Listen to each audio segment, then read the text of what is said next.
కడప జిల్లా పులివెందుల ఒంటిమిట్టలో జెడ్పీటీసీ ఎన్నికల ప్రచారం ముగుస్తుంది. పులివెందుల బరిలో 11 మంది అభ్యర్థులు, ఒంటిమిట్టలో 11 మంది అభ్యర్థులు ఉన్నారు. రాష్ట్రంలో ప్రధాన పార్టీలైన టీడీపీ, వైసీపీ పార్టీలు విస్తృతంగా ప్రచారం చేస్తాయి. తెలుగుదేశం పార్టీ తరపున టీడీపీ అగ్రనేతలంతా ప్రచారంలో పాల్గొంటే, వైసీపీ నుంచి ప్రచారంలో ఎంపీ, ఎమ్మెల్యే, ఎమ్మెల్సీలు పాల్గొన్నారు.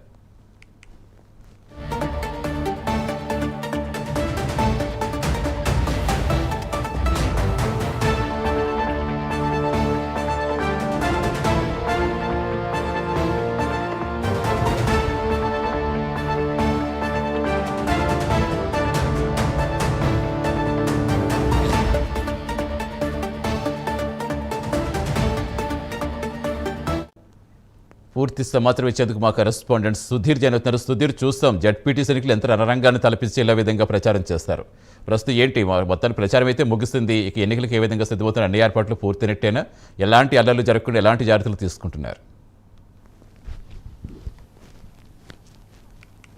Good evening Satish. ముఖ్యంగా చూసుకుంటే కనుక పులివెందుల రణరంగానికి అయితే కనుక పూర్తిస్థాయిలో కూడా తెరపడిందని చెప్పుకోవచ్చు. అయితే ముఖ్యంగా చూసుకుంటే కనుక గడిచిన 10 రోజుల నుంచి కూడా పూర్తిస్థాయిలో పులివెందుల జెడ్పీటీసీ ఉప ఎన్నికకి సంబంధించి ఇప్పటికే హోరాహోరీగా కూడా నేతలు అయితే కనుక ప్రచారం చేసిన పరిస్థితి అని చెప్పుకోవచ్చు. ఈ నేపథ్యంలో అటు తెలుగుదేశం పార్టీ నుంచి కూడా పెద్ద ఎత్తున కూడా అగ్రనేతలు రావడంతో కూడా వాళ్ళు కూడా ప్రచారం చేసిన పరిస్థితి ఉంది. మరోపక్క వైఎస్ఆర్ కాంగ్రెస్ పార్టీ నుంచి కూడా అటు ఎంపీలు, ఎమ్మెల్యేలందరూ కూడా పూర్తిస్థాయిలో రావడంతో కూడా పెద్ద ఎత్తున కూడా ప్రచారం అయితే కనుక ఎట్టకేళ్ళకైతే కనుక ముగిసిందని చెప్పుకోవచ్చు. అయితే ఏదైతే ఎలక్షన్ కమిషన్ నిబంధనల ప్రకారం ఇవాళ సాయంత్రం 5 గంటల లోపల కూడా ప్రచారం కంప్లీట్ చేయాలని చెప్పడంతో పూర్తిస్థాయిలో కూడా పులివెందుల నియోజకవర్గం అటు ఏదైతే ఒంటిమిట్ట జెడ్పీటీసీకి సంబంధించినటువంటి ఉప ఎన్నికకు సంబంధించి ఇవాళ పూర్తిస్థాయిలో ప్రచారానికి తెరపడిందని చెప్పుకోవచ్చు.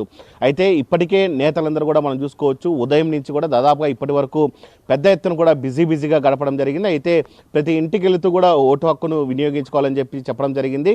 ప్రధానంగా మనం చూసుకుంటే కనుక ఏదైతే పులివెందుల మండలంలో దాదాపు మనం చూసుకుంటే కనుక 6 పంచాయతీలకు గాను దాదాపుగా 15 బూతులను ఏర్పాటు చేయడం జరిగింది. మొత్తంగా ఇక్కడ దాదాపు చూసుకుంటే కనుక మనం చూసుకుంటే 10,601 మంది ఓటర్లు కూడా ఇక్కడైతే కనుక ఓటు హక్కును కూడా వినియోగించుకున్నారు. అలాగే ముఖ్యంగా చూసుకుంటే కనుక 5 సమస్యాత్మక ప్రాంతాలు, అలాగే మొత్తంగా మరో 4 అతి సమస్యాత్మక ప్రాంతాలు కూడా గుర్తించడం జరిగింది. అయితే ఇటువంటి ప్రాంతాల్లో పూర్తిస్థాయిలో కూడా అధికారులు వెబ్కాస్టింగ్తో పాటు కూడా పూర్తిస్థాయిలో కూడా ఏదైతే కేంద్ర బలగాలను కూడా ఇక్కడ పెట్టేందుకు కూడా ఏర్పాట్లు చేస్తున్నారని చెప్పుకోవచ్చు. అలాగే ఎవరైతే మామూలుగా జనరల్ పోలీసులు ఉంటారో వాళ్ళని కూడా ఇక్కడ పికెటింగ్గా ఏర్పాటు చేసి ఎటువంటి అవాంఛనీయ సంఘటన జరగకుండా పూర్తిస్థాయిలో కూడా ఇక్కడ ఏర్పాటు చేసేందుకు కూడా చేశారని చెప్పుకోవచ్చు. అయితే ముఖ్యంగా పులివెందులలో మనం ఉన్నటువంటి 4 ప్రాంతాల్లో చూసుకుంటే కనుక ఏదైతే ఆ ప్రాంతాల్లో అతి సమస్యాత్మకం ఉన్నాయో అక్కడైతే కనుక పెద్ద ఎత్తున ఏర్పాట్లు చేయడం జరిగింది.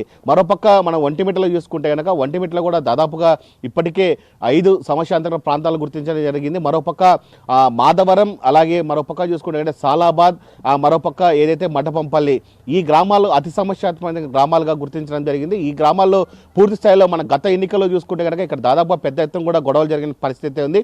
అది పునరావృతం కాకుండా ఇప్పటికే పెద్ద ఎత్తున కూడా అధికారులు అటు పోలీసు యంత్రాంగం కూడా ఏర్పాటు చేసిన పరిస్థితి అని చెప్పుకోవచ్చు. అయితే రేపు ఉదయం నుంచి మనం చూసుకుంటే కనుక ఏదైతే మొత్తంగా గ్రామాలకు కూడా పూర్తిస్థాయిలో కూడా ఏదైతే ఈ సంబంధించినటువంటి బ్యాలెట్ బాక్సులు, అలాగే దానికి సంబంధించినటువంటి స్టాంపులు, అలాగే మొత్తంగా చూసుకుంటే కనుక ఇవన్నీ కూడా రేపు ఉదయం పులివెందుల్లో ఉన్నటువంటి ఏదైతే గవర్నమెంట్ హై స్కూల్ ఉందో అక్కడి నుంచి పూర్తిస్థాయిలో కూడా 6 పంచాయతీలకు కూడా ఇక్కడి నుంచి వెళ్తాయి. మరోపక్క ఒంటిమిట్టలో మనం చూసుకుంటే కనుక ఒంటిమిట్ట హై స్కూల్ నుంచి కూడా పూర్తిస్థాయిలో బ్యాలెట్ బాక్సులు, అలాగే దానికి సంబంధించినటువంటి సిబ్బంది కూడా రేపు సాయంత్రం లోపల కూడా పూర్తిస్థాయిలో వీళ్ళందరూ కూడా ఆ ప్రాంతానికి వెళ్లే పరిస్థితి ఉంది.